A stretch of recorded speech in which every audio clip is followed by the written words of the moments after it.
जैव विकास प्रारंभिक निम्न कोटि के जीवों से क्रमिक परिवर्तनों द्वारा आधिकारिक जीवों की उत्पत्ति को जैव विकास ऑर्गेनिक इवोल्यूशन कहा जाता है। जीव जंतुओं की रचना, कार्यिक एवं रासायनिक, भ्रूणीय विकास, वितरण आदि में विशेष क्रम व आपसी संबंध के आधार पर सिद्ध किया गया है कि जैव विकास हुआ है। लैमार्क, डार्विन, वेलिस, डी व्रिज आदि ने जैव विकास के संबंध में अपनी अपनी परिकल्पनाओं को सिद्ध करने के लिए इन्हीं संबंधों को दर्शाने वाले निम्नलिखित प्रमाण प्रस्तुत किए हैं। पहला है वर्गीकरण से प्रमाण, दूसरा है तुलनात्मक शरीर रचना से प्रमाण, तीसरा अवशोषी अंगों से प्रमाण, चौथा संयोजकता जंतुओं से प्रमाण, पांचवां पूर्वजता से प्रमाण, छठवां तुलनात्मक भ्रूणिकी से प्रमाण, सातवां भौगोलिक वितरण से प्रमाण, आठवां तुलनात्मक कार्यिक एवं जीव रासायनिक से प्रमाण, नौवां आनुवांशिकी से प्रमाण, 10वां पशुपालन से प्रमाण, 11वां रक्षात्मक समरूपता से प्रमाण, 12वां जीवाश्म विज्ञान एवं जीवाश्मकों से प्रमाण।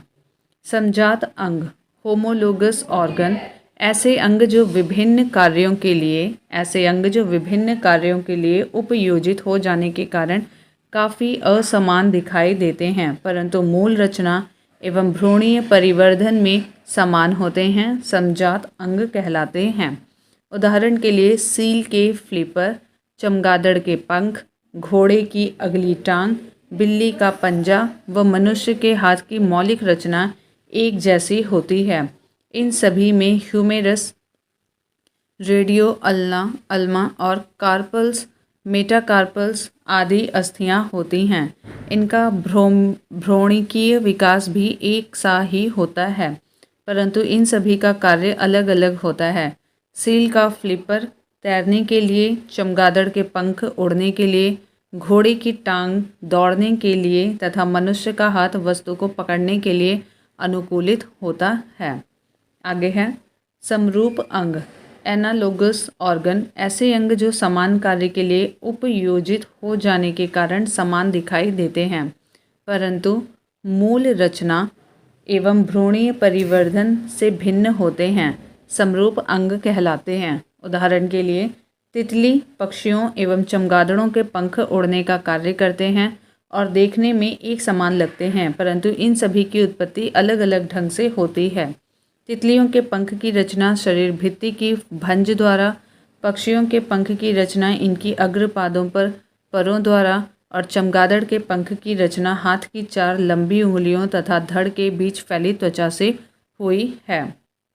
अवशेषी अंग वेस्टिगल ऑर्गन ऐसे अंग जो जीवों के पूर्वजों में पूर्ण विकसित होते हैं, परंतु वातावरणीय परिस्थितियों में बदलाव से इनका महत्व समाप्त हो जाने के कारण विकास क्रम में इनका क्रमिक लोप होने लगता है, अवशेषी अंग कहलाते हैं। उदाहरण के लिए कर्ण पल्लव, पिन्ना, त्वचा के बाल, बर्मी फॉर्म, एपेडिक्स आदि। नोट: मनुष्य में लगभग 100 अवशेषी अंग पाए जाते हैं। सर्वप्रथम प्रकाश संश्लेषी जीव साइनोबैक्टीरिया थे। सर्वप्रथम प्रकाश संश्लेषी जीव साइनोबैक्टीरिया थे। पक्षियों का विकास सरीसृपों से हुआ है। जल स्थलचर जीवों का विकास मत्स्य वर्ग से हुआ है। स्तनी वर्ग के जंतुओं का विकास भी सरीसृपों से हुआ है। जीवाश्म अनेक ऐसे प्राचीनकालीन जीवों एवं पादपों के अवशेष जो हमारी पृथ्वी पर विद्यमान थे, परंतु बाद में समाप्त अर्थात विलुप्त हो गए, भूपटल की चट्टानों में परिरक्षित मिलते हैं, उन्हें जीवाश्म कहते हैं एवं इनके अध्ययन को जीवाश्म विज्ञान कहा जाता है। जैव विकास के सिद्धांत जैव विकास के संबंध में अनेक सिद्धांत प्रतिपादित किए गए हैं, जिनमें लैमार्कवाद, डार्विनवाद एवं उत्परिवर्तनवाद प्रमुख हैं। लैमार्क का सिद्धांत 1809 ईस्वी में उनकी पुस्तक फिलोसफिकल जूलॉजिक में प्रकाशित हुआ। इस सिद्धांत के अनुसार जीवों एवं उनके अंगों में सतत बड़े होते रहने की प्राकृतिक प्रवृत्ति होती है। इन जीवों पर वातावरणीय परिवर्तन का सीधा प्रभाव पड़ता है। इसके कारण जीवों में विभिन्न अंगों का उपयोग घटता बढ़ता रहता है। अधिक उपयोग में आने वाले अंगों का विकास अधिक एवं कम उपयोग में आने वाले अंगों का विकास कम होने लगता है। इसे अंगों के कम या अधिक उपभोग का सिद्धांत भी कहते हैं। इस प्रकार से जीवों द्वारा उपार्जित लक्षणों की वंशगति होती है, जिसके फलस्वरूप नई नई जातियां बन जाती हैं। उदाहरण के लिए जिराफ की गर्दन का लंबा होना। उपार्जित लक्षणों का अध्ययन टोन्टोलॉजी कहलाता है। अगला है डार्विनवाद। जैव विकास के संबंध में डार्विनवाद सर्वाधिक प्रसिद्ध है। डार्विन को पुरावशेष का महानतम अन्वेषक कहा जाता है। चार्ल्स डार्विन 1809 से 1882 ईस्वी तक ने 1831 में बीगल नामक विश्व सर्वेक्षण जहाज पर पूरे विश्व का भ्रमण किया। डार्विनवाद के अनुसार सभी जीवों में प्रचुर संतानोत्पत्ति की क्षमता होती है, अतः अधिक आबादी के कारण प्रत्येक जीवों को अपनी आवश्यकताओं की पूर्ति हेतु दूसरे जीवों से जीवन पर्यंत संघर्ष करना पड़ता है। ये संघर्ष सजातीय, अंतर्जातीय तथा पर्यावरणीय होते हैं। दो सजातीय जीव आपस में बिल्कुल समान नहीं होते हैं। ये विभिन्नताएं इन्हें इनके जनकों से वंशानुक्रम में मिलते हैं। कुछ विभिन्नताएं जीवन संघर्ष के लिए लाभदायक होती हैं, जबकि कुछ अन्य हानिकारक होती हैं। जीवों में विभिन्नताएं वातावरणीय दशाओं के अनुकूल होने पर वे बहुमुखी जीवन संघर्ष में सफल होते हैं। उपयोगी विभिन्नताएं पीढ़ी दर पीढ़ी इकट्ठी होती रहती हैं और काफ़ी समय बाद उत्पन्न जीवधारियों के लक्षण मूल जीवधारियों से इतने भिन्न हो जाते हैं कि एक नई जाति बन जाती है। नव डार्विनवाद, न्यू डार्विनिज्म। डार्विन के पश्चात इनके समर्थकों द्वारा डार्विनवाद को जीनवाद के ढांचे में ढाल दिया गया, जिसे नव डार्विनवाद कहा जाता है। इसके अनुसार किसी जाति पर कई कारकों का एक साथ प्रभाव पड़ता है, जिससे इस जाति से नई जाति बन जाती है। ये कारक हैं विविधता, उत्परिवर्तन, प्रकृतिवरण और आखिरी है जनन। इस प्रकार नव डार्विनवाद के अनुसार जीन में साधारण परिवर्तन के परिणाम स्वरूप जीवों की नई जातियां बनती हैं, जिनमें जीन परिवर्तन के कारण भिन्नताएं बढ़ जाती हैं। उत्परिवर्तनवाद, यह सिद्धांत वस्तुतः हुगो डी ब्रिज द्वारा प्रतिपादित किया गया है। इस सिद्धांत के 5 प्रमुख तथ्य निम्नवत हैं। पहला है, नई जीव जातियों की उत्पत्ति लक्षणों में छोटी छोटी एवं स्थिर विभिन्नताओं के प्राकृतिक चयन द्वारा पीढ़ी दर पीढ़ी संचय एवं क्रमिक विकास के फलस्वरूप नहीं होती, बल्कि यह उत्परिवर्तनों के फलस्वरूप होती है। इस प्रकार से उत्पन्न जाति का प्रथम सदस्य उत्परिवर्तक कहलाता है। यह उत्परिवर्तित लक्षण के लिए शुद्ध नस्ल का होता है। तीसरा, उत्परिवर्तन अनिश्चित होते हैं। ये किसी एक अंग विशेष में अथवा अनेक अंगों में एक साथ उत्पन्न हो सकते हैं। सभी जीव जातियों में उत्परिवर्तन की प्रवृत्ति होती है। जाति के विभिन्न सदस्यों में उत्परिवर्तन भिन्न भिन्न हो सकते हैं। उपर्युक्त उत्परिवर्तनों के फलस्वरूप अचानक ऐसे जीवधारी उत्पन्न हो सकते हैं जो जनक से इतने अधिक भिन्न हों कि उन्हें एक नई जाति माना जा सके। जीन के भीतर अनुक्रम आधार परिवर्तन उत्परिवर्तन कहलाता है। जीन के भीतर अनुक्रम आधार परिवर्तन उत्परिवर्तन कहलाता है। अगला टॉपिक है अनुवांशिकी। वे लक्षण जो पीढ़ी दर पीढ़ी संचरित होते हैं अनुवांशिक लक्षण कहलाते हैं। अनुवांशिक लक्षणों के पीढ़ी दर पीढ़ी संचरण की विधियों और कारणों के अध्ययन को अनुवांशिकी जेनेटिक्स कहते हैं। अनुवांशिकता के बारे में सर्वप्रथम जानकारी ऑस्ट्रिया निवासी ग्रेगर जोहान मेंडल 1822 से 1884 ने दी। इसी कारण उन्हें आनुवांशिकता का पिता फादर ऑफ जेनेटिक्स कहा जाता है। ग्रेगर जोहान मेंडल को आनुवांशिकता जेनेटिक्स शब्द विलियम वाटसन ने दिया, जबकि जीन शब्द विलहेल्म जोहान्स ने दिया। आनुवांशिकता यानी जेनेटिक्स शब्द विलियम वाटसन ने दिया और जीन शब्द विलहेल्म जोहान्स ने दिया। आनुवांशिकी संबंधी प्रयोग के लिए मेंडल ने मटर के पौधे का चुनाव किया। कई बार पूछा जाता है मेंडल ने यहाँ पे मटर के पौधे का चुनाव किया। मेंडल ने पहले एक जोड़ी फिर 2 जोड़े विपरीत गुणों की वंशागति का अध्ययन किया, जिन्हें क्रमशः एक संकरीय व द्विसंकरीय क्रॉस कहते हैं। एक संकरीय क्रॉस मोनोहाइब्रिड क्रॉस। मेंडल ने एक संकरीय क्रॉस के लिए लंबे टी एवं बौने स्मॉल टी पौधों के बीच क्रॉस कराया तो निम्न परिणाम प्राप्त हुए। इनको एक बार यहाँ देख लेते हैं। कैपिटल टी लंबा पौधा और बौना पौधा स्मॉल टी, ये पितृ पौधा है। इनमें कृत्रिम परागण कराया जा रहा है। तो एक कैपिटल टी यहाँ से लिया गया और एक स्मॉल टी यहाँ से लिया गया। अब सभी पौधे संकर लंबे F1 पीढ़ी के हैं। तो यहाँ पे स्व परागण से कैसे रिजल्ट निकलते हैं वो देखते हैं। इसमें कैपिटल टी होने के 25% चांस हैं और संकर लंबे मतलब एक कैपिटल टी एक स्मॉल टी के 50% चांस हैं और शुद्ध बौना होने का यहाँ पे 25% चांस हैं। तो यहाँ पे ये दूसरी पीढ़ी है। नेक्स्ट है यहाँ पे, अगर ये स्व परागण करते हैं तो इसका रिजल्ट क्या होता है कि हमेशा शुद्ध लंबे पौधे निकलते हैं और यहाँ पे स्व परागण से हमेशा शुद्ध बौने पौधे निकलते हैं। और यहाँ पे स्व परागण से 70 यानी कि 3 और 1 का रेशियो बनेगा और 75% लंबे होंगे और 1% शुद्ध बौना पौधा होगा। अतः F2 पीढ़ी के पौधे का फिनोटाइप अनुपात 3:1 होगा और जीनोटाइप अनुपात 1:2:1 प्राप्त हुए हैं। द्विसंकरीय क्रॉस डी हाइब्रिड क्रॉस।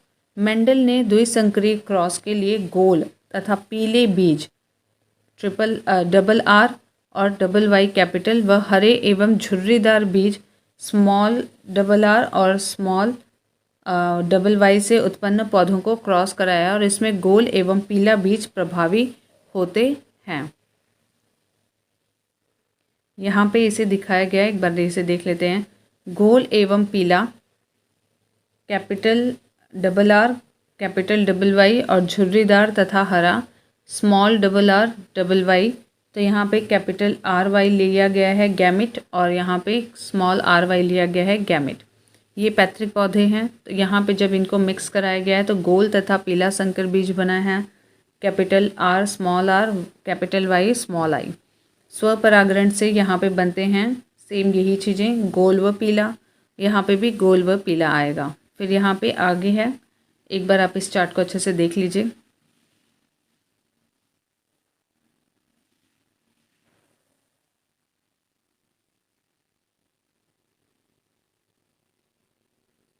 अतः F2 पीढ़ी के पौधों का फिनोटाइप अनुपात 9:3:3:1 प्राप्त हुए हैं और F2 पीढ़ी पौधों का जीनोटाइप अनुपात 1:2:1 मतलब आप एक बार इसे देख लीजिए, इतना प्राप्त हुआ है। उपर्युक्त दोनों प्रकार के प्रयोगों के आधार पर मेंडल ने आनुवांशिकता संबंधी कुछ नियम दिए, जिन्हें मेंडल के आनुवांशिकता के नियम के नाम से जाना जाता है। इन नियमों में से पहला और दूसरा नियम एक संकरीय क्रॉस के आधार पर व तीसरा नियम द्विसंकरीय क्रॉस पर आधारित है। मेंडल के नियम, पहला है प्रभाविकता का नियम, लॉ ऑफ डोमिनेंस। तो यहाँ पे एक जोड़ा विपर्यायी गुणों वाले शुद्ध पिता या माता में संकरण करने से प्रथम पीढ़ी में प्रभावी गुण प्रकट होते हैं, जबकि अप्रभावी गुण छिप जाते हैं। प्रथम पीढ़ी में केवल प्रभावी गुण ही दिखाई देता है, लेकिन अप्रभावी गुण उपस्थित अवश्य रहता है। यह गुण दूसरी पीढ़ी में प्रकट होता है। पृथकीकरण का नियम, लॉ ऑफ सेग्रीगेशन। लक्षण कारकों जीनों के जोड़ों को दोनों कारक युग्म बनाते समय पृथक हो जाते हैं और इनमें से केवल एक कारक ही किसी एक युग्मक में पहुंचता है। इस नियम को युग्मकों की शुद्धता का नियम भी कहते हैं। स्वतंत्र अपव्यूहन का नियम, लॉ ऑफ इंडिपेंडेंट असॉर्टमेंट। जब दो जोड़ी विपरीत लक्षणों वाले पौधों के बीच संकरण कराया जाता है तो दोनों लक्षणों का पृथक्करण स्वतंत्र रूप से होता है। एक लक्षण की वंशानुगति दूसरे को प्रभावित नहीं करती है। W. वॉटसन ने 1905 में सर्वप्रथम जेनेटिक्स नाम का उपयोग किया। W. वॉटसन ने। जोहानसन ने 1909 में सर्वप्रथम जीन शब्द का प्रयोग किया। फिनोटाइप, जीवधारी के जो लक्षण प्रत्यक्ष रूप से दिखाई पड़ते हैं उसे फिनोटाइप कहते हैं। ये प्रत्यक्ष रूप से दिखाई पड़ते हैं। जीनोटाइप जीवधारी के आनुवांशिक संगठन को उसका जीनोटाइप कहते हैं, जो कि कारकों जीन का बना होता है।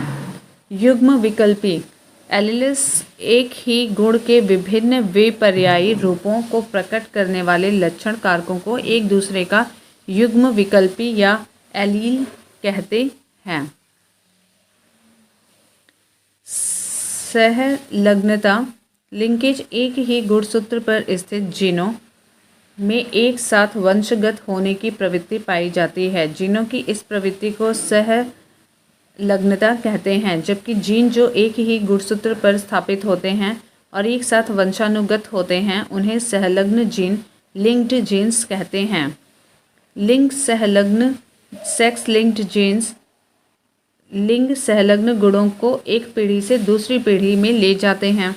वास्तव में एक्स गुणसूत्र पर स्थित जीन ही लिंग सहलग्न जीन कहे जाते हैं, क्योंकि इसका प्रभाव नर तथा मादा दोनों पर पड़ता है।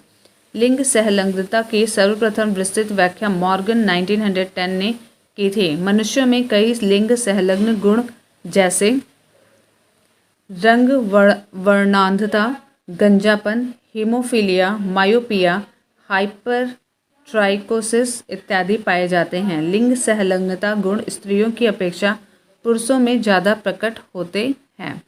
यहाँ पे कुछ फैक्ट्स हैं, इनको देख लेते हैं। जीव जाति और उनके गुणसूत्र। एस्केरिस में 2 गुणसूत्र, मच्छर में 6, घरेलू मक्खी में 12, मटर में 14, प्याज में 16, मक्का में 20, टमाटर में 24, मेढक में 26 है। नींबू में 18 और 36, 18 और 36, बिल्ली में 38, चूहा में 40, यहाँ पे चूहा में 40 है और चूहा में 42 है। गेहूं में 42 है, खरगोश में 44 है, मनुष्य में 46 है।